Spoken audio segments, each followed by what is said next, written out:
الحمد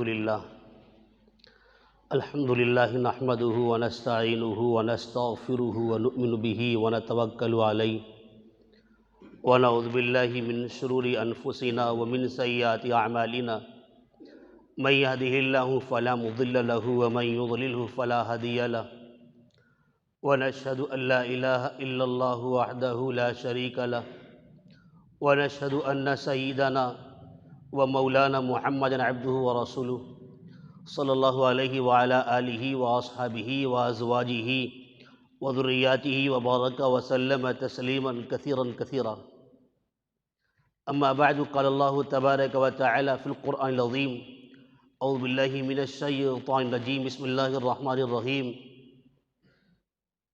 ان هذا القرآن يهدي للتي هي اقوم وقال النبي صلی اللہ تعالی علیہ وآلہ وسلم ان اللہ یرفع بهذا الكتاب اقواما ويضع به آخرین صدق اللہ العظیم وصدق رسولہ النبی الکریم ونحن على ذلك لمن الشاہدین والشاکرین والحمد للہ رب العالمین۔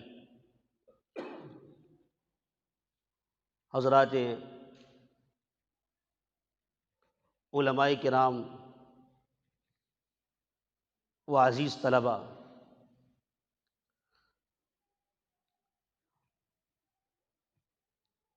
تکمیل حفظ قرآن کے موقع پر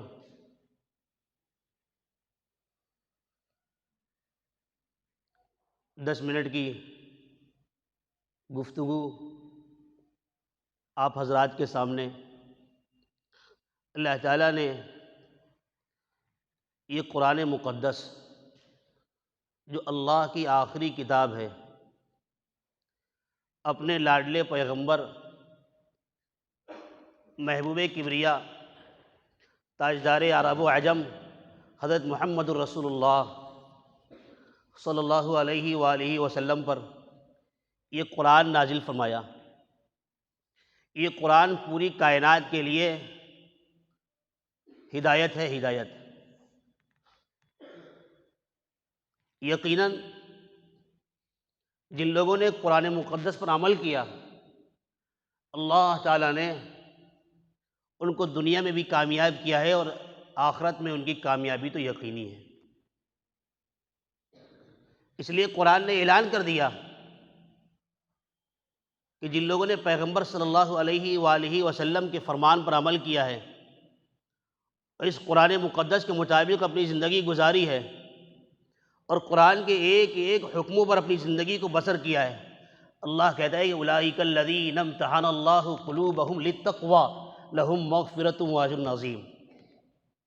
یہ صحابہ کی مقدس جماعت ہے کہ اللہ تعالیٰ نے جن کے قلوب کو تقوی کے لیے خالص کر لیا ہے، تو گویا کہ ان کے لیے قرآن کی طرف سے یہ پیغام آ گیا، اللہ کی طرف سے یہ پیغام آ گیا اور یہ اعلان ہو گیا کہ ان کے لیے مغفرت ہے اور یہ اجر عظیم کے مستحق ہیں۔ تو جو قرآن پر عمل پیرا ہوتا ہے، دنیا اور آخرت دونوں جگہ کی اس کو کامیابی ملتی ہے۔ چنانچہ پیغمبر صلی اللہ علیہ وآلہ وسلم نے ارشاد فرمایا، جو حدیث آپ اکثر سنتے ہیں کہ خیرکم من تعلم القرآن وعلمہ، کہ تم میں بہترین شخص وہ ہے جو قرآن کو سیکھے اور قرآن کو سکھائے۔ قرآن کو سیکھنا، قرآن کو سکھانا، یہ اللہ تعالیٰ کے یہاں پسندیدہ عمل ہے۔ وہ شخص قابل تعریف ہے جو قرآن کو سیکھتا ہے اور وہ قابل تعریف ہے جو قرآن کو سکھاتا ہے۔ قرآن کو سیکھنا، قرآن کو سکھانا، یہ دونوں ہی عبادت ہے۔ قرآن کو جو سکھا رہا ہے اس کو بھی ہر حرف پر نیکیاں مل رہی ہیں، اور جو قرآن کو سیکھ رہا ہے اس کو بھی ہر حرف پر نیکیاں مل رہی ہیں۔ اور اللہ تعالیٰ اپنے خزانے سے کتنی نیکیاں دے دے گا یہ انسان اندازہ نہیں لگا سکتا ہے۔ یہ تو پیغمبر علیہ السلام نے بطور مثال کے فرما دیا کہ ہر حرف پر 10 نیکی، اور یہ فرمایا کہ میں یہ نہیں کہتا ہوں کہ الف لام میم ایک حرف ہے، الف ایک الگ حرف ہے اور لام ایک الگ حرف ہے اور میم ایک الگ حرف ہے۔ تو گویا کہ قرآن مقدس کہ سیکھنے اور سکھانے کے اوپر نیکیوں کا گٹھر اس کو مل رہا ہے، وہ سوچ نہیں سکتا ہے کہ ہم کو کتنی نیکیاں ملی ہیں۔ اللہ تعالیٰ نے قرآن اسی لیے دیا ہے کہ نبی علیہ الصلوۃ والسلام اس قرآن کو پڑھ کے سنائیں گے اور قرآن کے ذریعے سے پیغمبر نصیحت کریں گے، اور جس کے پاس بھی یہ قرآن پہنچے گا وہ یہ سمجھے گا کہ یہی قرآن ہمارے لیے رہنمائی ہے، اور اسی قرآن کے ذریعے سے وہ آگے بھی رہنمائی کرے گا۔ یہ قرآن اسی لیے دیا گیا ہے، یعنی قرآن کے ذریعے سے لوگوں کو تعلیمات دینا، لوگوں کی اصلاح کرنا۔ وَأُوحِيَ إِلَيَّ هَذَا الْقُرْآنُ لِأُنذِرَكُم بِهِ وَمَن بَلَغَ، یہ قرآن اس لیے دیا گیا ہے کہ پیغمبر اس قرآن کے ذریعے سے لوگوں کو تعلیم دے، اور لوگ بھی قرآن کے ذریعے لوگوں کو سمجھائیں، لوگوں کو تعلیم دیں۔ کہتے ہیں کہ قرآن عظیم ترین کتاب ہے، لیکن عظیم ترین ہی نہیں، مظلوم ترین بھی کتاب ہے۔ ساتھ میں یہ بھی کہیے، یقیناً عظیم ترین کتاب ہے، لیکن عظیم ترین ہونے کے ساتھ ساتھ یہ مظلوم ترین کتاب بھی ہے۔ اس قرآن کی طرف سے جو غفلت برتی جا رہی ہے یہ کوئی پوشیدہ نہیں ہے۔ آج جو غفلت کا معاملہ کیا جا رہا ہے قرآن کی طرف سے، یہ کوئی پوشیدہ نہیں ہے۔ آج حال یہ ہے کہ نہ ہم قرآن سیکھتے ہیں، نہ سمجھتے ہیں، نہ پڑھتے ہیں، نہ تلاوت کرتے ہیں۔ کتنے افراد ایسے ہیں کہ جن کو قرآن پاک پڑھنا نہیں آتا ہے، حالانکہ قرآن کو صرف پڑھنا ہی مقصود نہیں ہے کہ قرآن پڑھا جائے، بس اس کو دیکھ کر کے ایسے ہی پڑھ لیا، یہ مقصود نہیں ہے۔ صرف یقیناً یہ عبادت ہے، لیکن اسی میں اکتفا کر لیا جائے، اسی میں کام چل جائے، نہیں۔ یہ قرآن تو اس لیے کہ ہم قرآن کے معنی اور اس کے مفاہیم کو بھی سمجھنے کی کوشش کریں۔ کتنے افراد ہیں جو یہ کوشش کرتے ہیں کہ ہم کو قرآن سمجھ میں بھی آنا چاہیے، سمجھنے کی کوشش ہی نہیں کرتے ہیں۔ حتیٰ کہ جو تراجم لکھے گئے ہیں، قرآن مقدس کے جو ترجمے چل رہے ہیں، ان ترجموں کو بھی کبھی اٹھا کے دیکھنے کی نوبت نہیں آتی ہے۔ تو پہلا زخم تو یہی ہے کہ قرآن پڑھ ہی نہیں پاتے ہیں وہ، اور جو لوگ پڑھ لیتے ہیں وہ اٹھانے کی زحمت گوارا ہی نہیں کرتے ہیں۔ یہ قرآن کے ترجمے جو لکھے گئے کس کے لیے لکھے گئے؟ یہ اسی لیے لکھا گیا ہے کہ لوگ اس سے رابطہ قائم کریں، ربط پیدا کریں قرآن مقدس سے، اس کے تراجم کو دیکھیں اور پڑھیں، علماء سے رہنمائی حاصل کریں۔ میں یہ نہیں کہہ رہا ہوں کہ آپ دیکھیں گے پورا قرآن سمجھ میں آ جائے گا، لیکن قرآن کا ایک بڑا حصہ جو آپ ترجمے میں دیکھیں گے اور پڑھیں گے وہ حاصل ہوگا، سمجھ میں آئے گا۔ اس ترجمے کو اگر آپ پڑھیں گے تو آپ کو معلوم ہوگا کہ اللہ تعالیٰ نے اس قرآن میں کیا فرمایا ہے، ہر ایک کے لیے ہے۔ کوئی شخص یہ سوچے کہ نہیں ہمارے لیے قرآن نہیں ہے، ہم نے اتنا ہی پڑھ لیا بہت ہے۔ میں تو طلبہ سے بھی کہتا ہوں، بارہا میں نے پہلے بھی کہا ہے کہ وقت نکالنے کے بعد، وقت بچتا ہے، آپ قرآن یاد کر رہے ہیں، حفظ یاد کر رہے ہیں، الحمدللہ آپ نے پڑھ لیا ہے، بیٹھے ہوئے ہیں اور سوچتے ہیں کہ اب 10 منٹ بچ رہے ہیں چھٹی ہونے میں، کیا کرنا چاہیے؟ تو جو قرآن کے ترجمے رکھے ہیں اٹھا کے ان کو کھول کے دیکھیں، چھوٹی چھوٹی صورتوں سے قرآن سے تعلق پیدا کریں کہ سورہ اخلاص قل هو اللہ احد میں اللہ تعالیٰ کیا فرما رہا ہے۔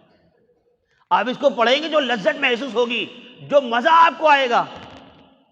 یاد رکھیے جب نماز کے اندر مقتدی کھڑے ہوتے ہیں اور امام صاحب جو سورت پڑھ رہے ہیں، اگر اس کا مطلب لوگوں کو معلوم ہوتا ہے، جس کو معلوم ہو جائے وہ کہہ جائے کہ ہمارا کہ حلاوت کا معاملہ اور ہی تھا، بڑی لذت ملی، اس لیے کہ اس کو بات سمجھ میں آ رہی ہے کہ اللہ تعالیٰ نے اس سورت کے اندر کیا فرمایا ہے، اس سورت کے اندر کیا فرمایا ہے۔ تو یہ قرآن عظیم ترین کتاب ہے یقیناً، لیکن اس کے ساتھ میں یہ مظلوم ترین کتاب ہے۔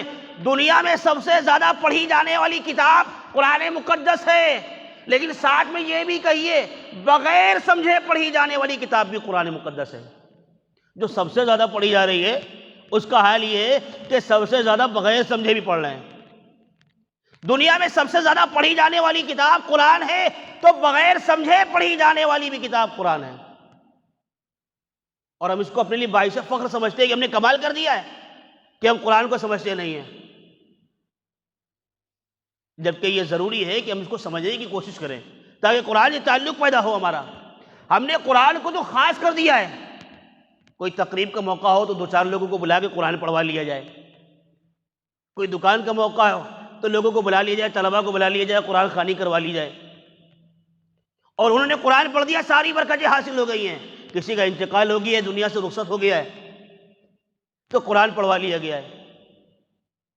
پہلے تو جو لوگ جیتے جاگتے ہیں، زندہ ہیں، سب سے زیادہ قرآن کی ان کو ضرورت ہے جس نے اپنی زندگی کے اندر قرآن کو پڑھ لیا، قرآن کو سمجھ لیا، قرآن پر عمل کر لیا۔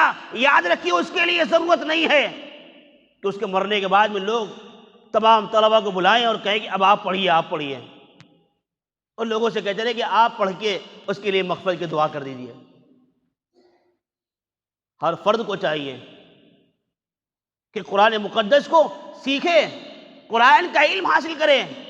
اگر اس کو دیکھ کے پڑھنا نہیں آتا تو دیکھ کے پڑھنا سیکھے، دیکھ کے پڑھنا سیکھ لیا ہے، قرآن کو کسی کی نگرانی کے اندر سمجھنے کی کوشش کرے، قرآن کے تراجم کو اٹھائے،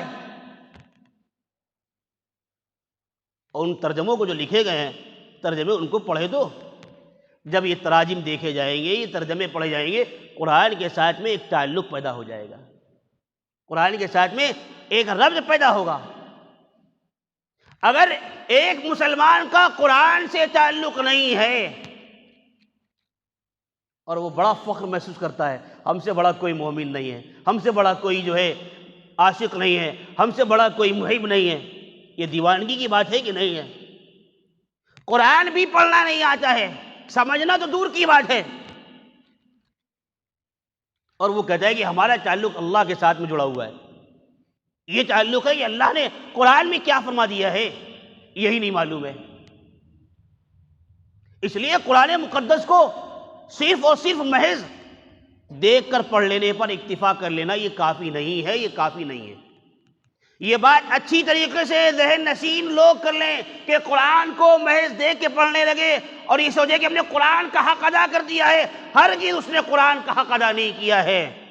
قرآن کا حق یہ ہے کہ قرآن کو پڑھنے کے ساتھ ساتھ قرآن کو سمجھنے کی بھی کوشش کرے، قرآن کو سمجھنے کی بھی کوشش کرے۔